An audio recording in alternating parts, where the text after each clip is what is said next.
This drawing, derived from potential flow theory, shows how the streamlines around a combination of a flat plate and a cylinder would look if fluids did not have viscosity. When a real fluid, water, flows around the same shape, the flow is quite different. Boundary layers, thin layers of fluid in which viscosity affects the flow dynamics, are formed along the surfaces of the object. The behavior of these boundary layers under the influence of pressure gradients can, in some cases, drastically alter the flow.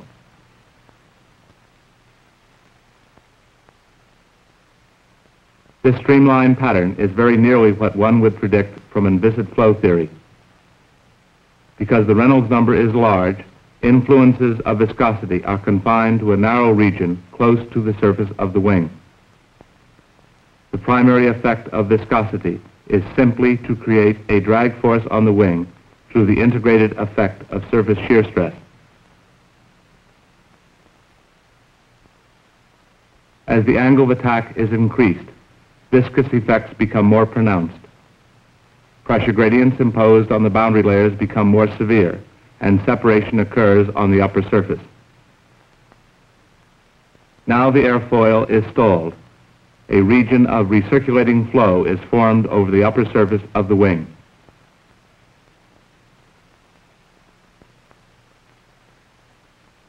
In order to understand how viscous forces can influence the entire flow field, we shall look at what causes boundary layers, how they grow, how they respond to pressure gradients, and the difference in behavior of laminar and turbulent layers.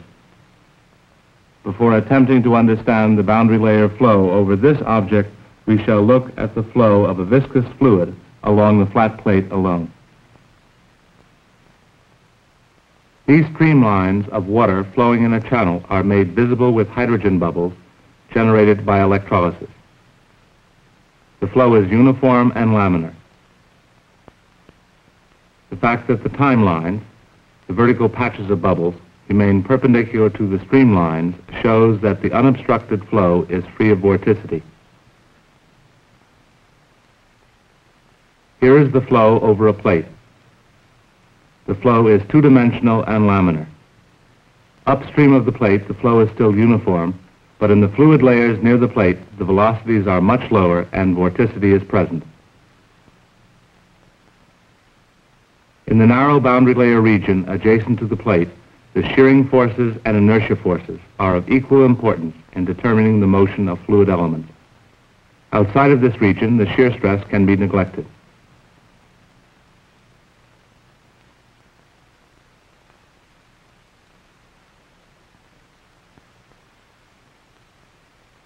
The thickness of the boundary layer increases along the length of the plate.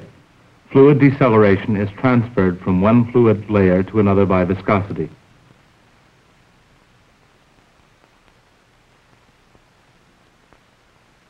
Moving the camera with the free stream velocity will give a better view of the boundary layer growth.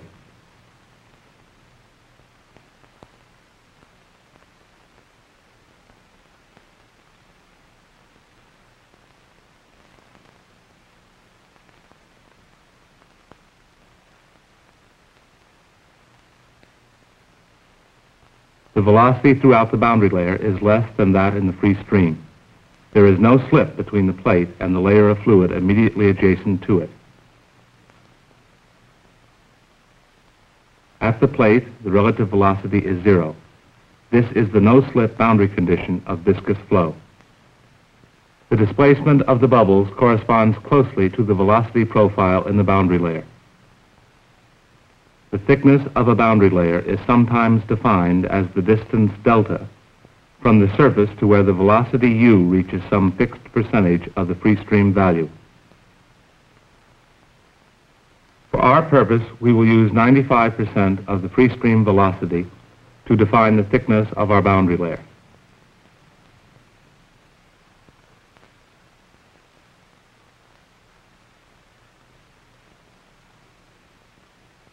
The gradient of the velocity normal to the wall, delta u by delta y, times the viscosity mu is the wall skin friction or shear stress tau. The greater the velocity gradient normal to the wall, the greater the shear stress.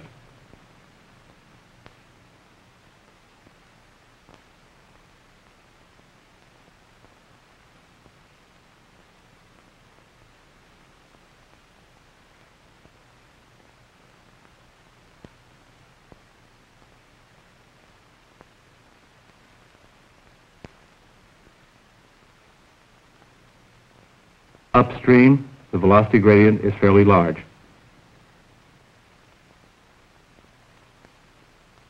Downstream, it is much less.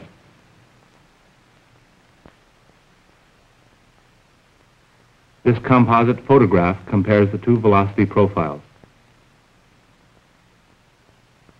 The smaller gradient downstream indicates the wall shear stress decreases along the plate.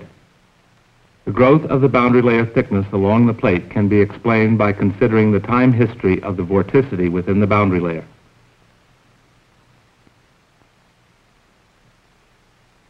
Stokes' theorem states that the area integral of the vorticity omega, bounded by a closed contour, is equal to the line integral of the velocity around the bounding contour.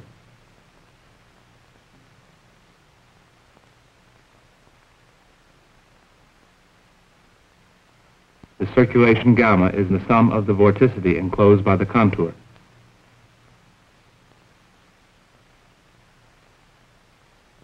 The contour at the upstream station is a unit length along the plate and is more than a boundary layer thickness in height.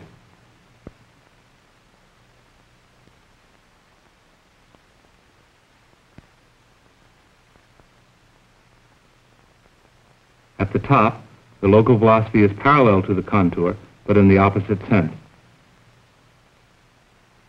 The components of velocity along the right and left parts of the contour are virtually zero. Because there is no slip, the velocity contribution to the circulation at the surface is in fact zero. Therefore, the circulation is minus the free stream velocity times a unit length. Downstream, the circulation is also equal to minus u0 times the unit length. The total amount of vorticity within each contour is the same.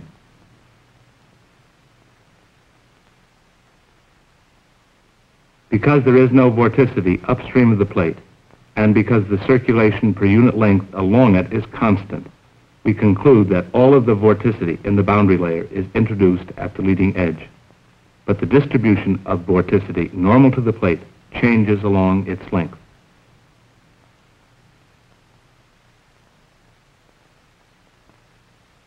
Upstream, 95% of the total vorticity is contained within this area. Downstream, 95% of the total vorticity is contained within this area. Viscosity acts through the mechanism of molecular diffusion to spread out the vorticity as it is convected downstream. The local boundary layer thickness is a measure of the distance vorticity has diffused away from the plate.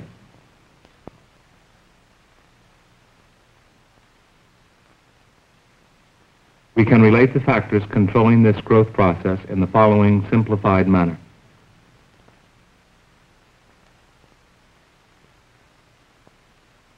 The diffusion length delta increases as the square root of the product of the kinematic viscosity nu and the time of diffusion t.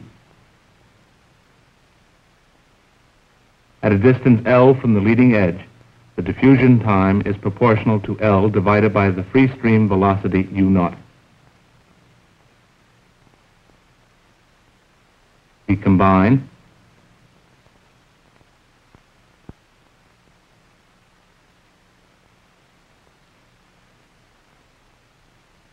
so delta over L is proportional to 1 over the square root of the Reynolds number. This relationship is valid only at high Reynolds numbers when delta is small compared to L. Increasing the flow velocity will decrease the boundary layer thickness at any given station along the plate.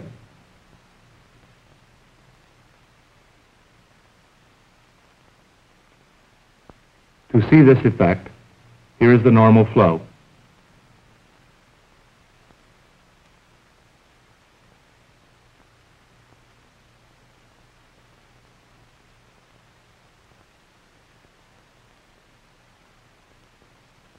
We will speed up the flow. Now, the flow velocity outside the boundary layer has increased. At any position along the plate, the boundary layer thickness is now less than before, because with a higher mainstream velocity, the boundary layer has had less time to grow.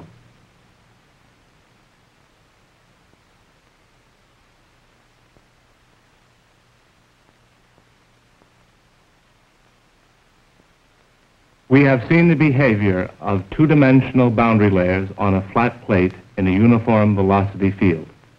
So far, the pressure gradients in the flow direction have been negligibly small. However, in most flow situations, there are regions of decreasing pressure and regions of increasing pressure in the flow direction. We will examine these two flow situations separately. First, the case of a decreasing pressure or favorable pressure gradient in the flow direction. We will use this 2-to-1 flow contraction and watch the boundary layer along the flat side.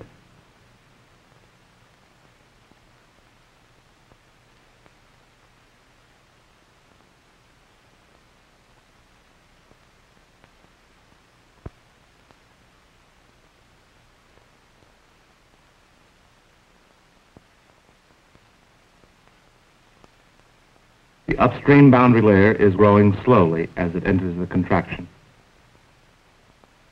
After the contraction, the boundary layer is thinner.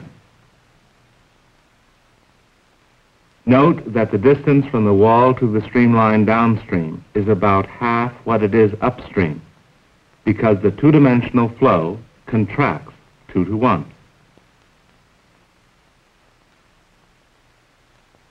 In the contraction, the effect of the pressure gradient in the boundary layer is to enhance the already high shear stress or vorticity concentration very near the wall.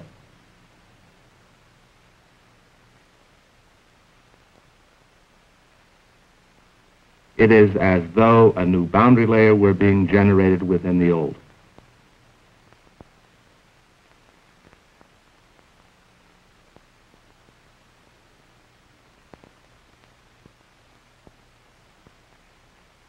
The combined profile at the exit is relatively thinner because there has been little time for growth of the new boundary layer by viscous diffusion.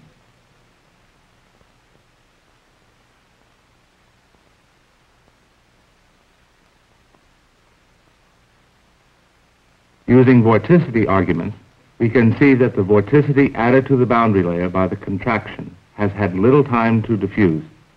So downstream, a larger percentage of the total vorticity is nearer the wall. This results in a relatively thinner boundary layer and higher wall shear stress.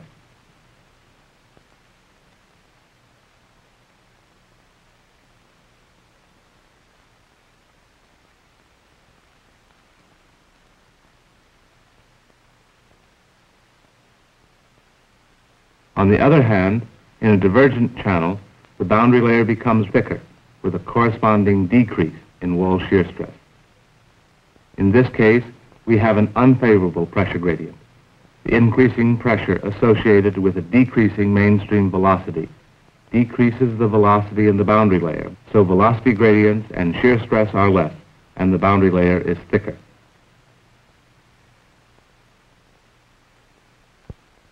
At a larger angle, the decrease in velocity is so great that somewhere along the wall, the velocity gradient normal to it becomes zero, accompanied by a local reversal of flow immediately downstream of the point. The fluid, which was in the upstream boundary layer, is no longer in contact with the wall and is separated from it by a region of reversed or recirculating flow. The boundary layer is said to have separated.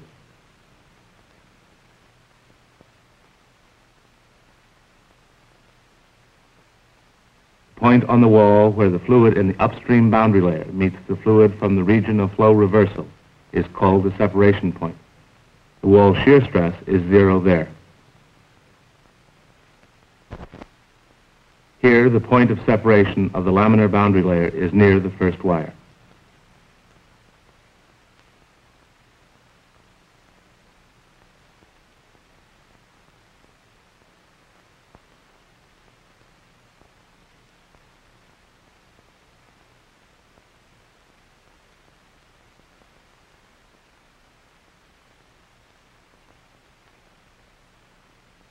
The boundary layers we have seen so far have all been laminar.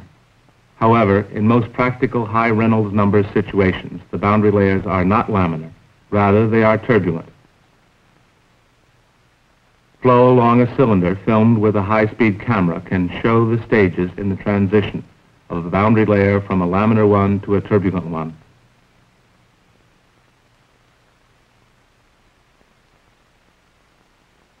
A slight adverse pressure gradient causes transition to occur within the field of view.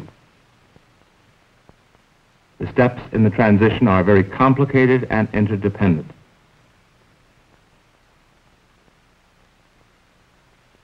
First, there is the growth of nearly two-dimensional waves, the Thomaine-Schlichting waves, followed by the appearance and growth of three-dimensional disturbances associated with streamwise vorticity. Then turbulent spots can be seen. And finally, fully turbulent flow appears.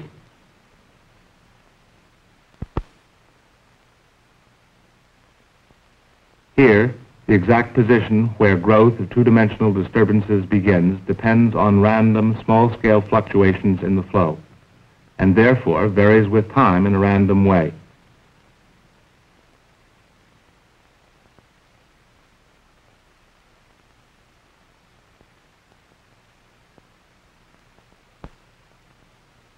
This boundary layer around a channel bend is made turbulent by placing an obstruction in the layer upstream.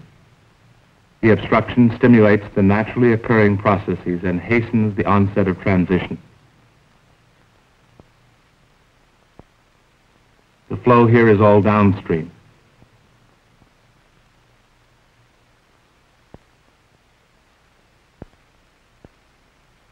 Removing the trip rod results in separation and backflow. Bubbles accumulate at the separation point.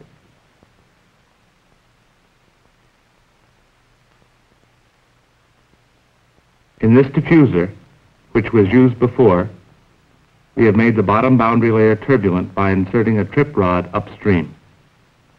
The turbulent boundary layer is able to withstand the adverse pressure gradient in the diffuser, while the laminar layer along the top wall is separated, allowing reverse flow.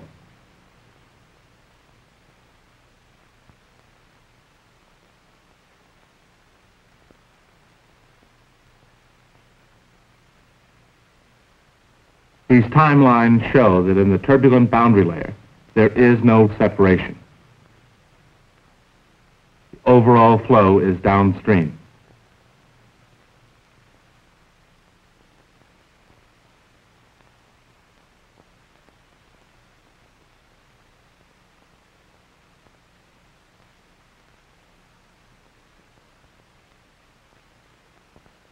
To see why a turbulent boundary layer can withstand a larger unfavorable pressure gradient without separating, we shall again examine the flow along a flat plate.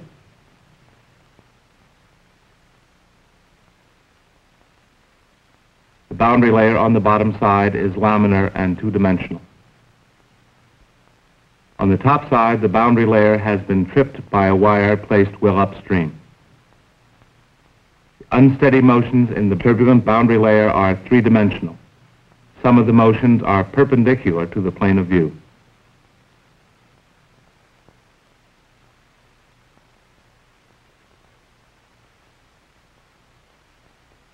These timelines correspond closely to the instantaneous velocity profiles for the two types of boundary layers.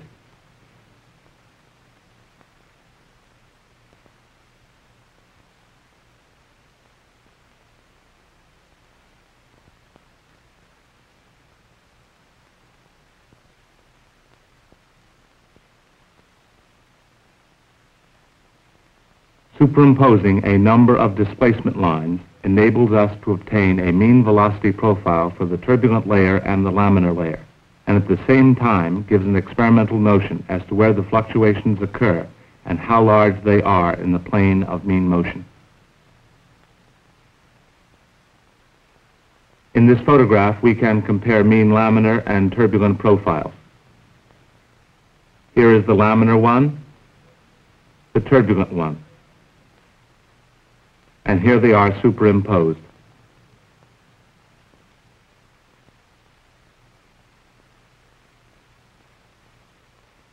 The velocity gradient normal to the plate is larger for the turbulent layer, and it therefore has the larger wall shear stress or drag.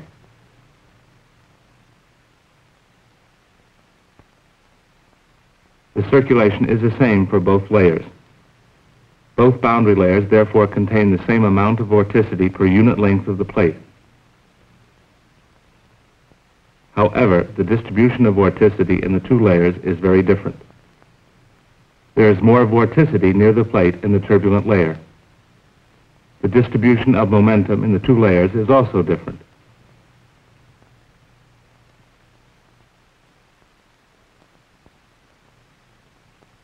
In the turbulent layer, high momentum fluid is moved toward the plate, and low momentum fluid is moved away from the plate by unsteady, random motions.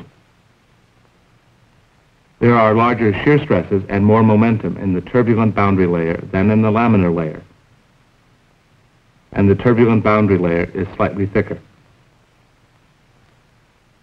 In the diffuser, the turbulent boundary layer along the bottom wall does not separate, while the laminar one does, because the three-dimensional interchange between regions of high and low momentum fluid in the turbulent layer is more effective than the molecular diffusion in the laminar layer.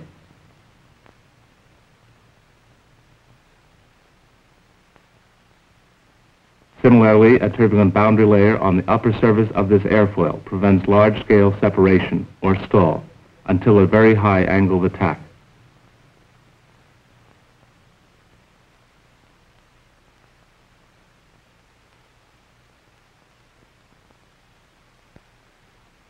The blades along this wing are called vortex generators.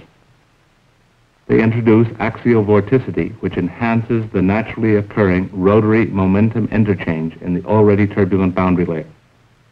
Such mixing delays or prevents separation. In this film, we looked at flow along a flat plate and then saw the effect of pressure gradients on boundary layer flow. Now we can understand how this cylinder influences the flow on this plate. Without the plate attached, there is a static pressure increase along the stagnation streamline with a corresponding decrease in velocity.